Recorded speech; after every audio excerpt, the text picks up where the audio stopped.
It's not a zero-sum game. It's a minus, minus, minus game. But the worst part is innocent people like us will be totally trampled, you see.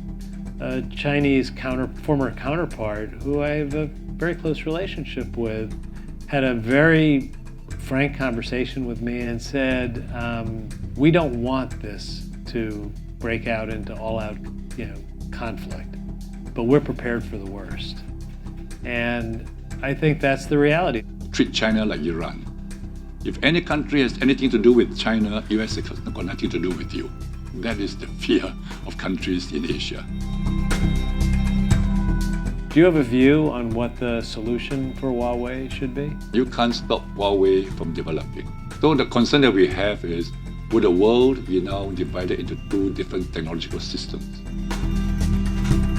Globalization is right, but you must know how to deal with it within your own domestic politics. I'm afraid developed countries, in answering their own domestic problems, may begin to go for selective protectionism. If the world moves towards selective protectionism and deglobalization, global income actually goes down, so the pie we're trying to divide gets smaller, which won't make it easier to solve all of these other problems.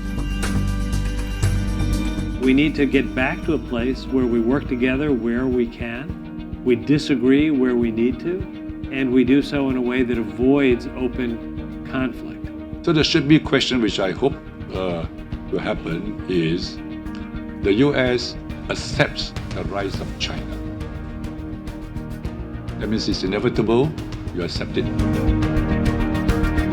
I think what I took away was the comment that what the alternative would be if China did not develop as it did, and thinking of 1 billion people that people need to live and eat and prosper and have hope.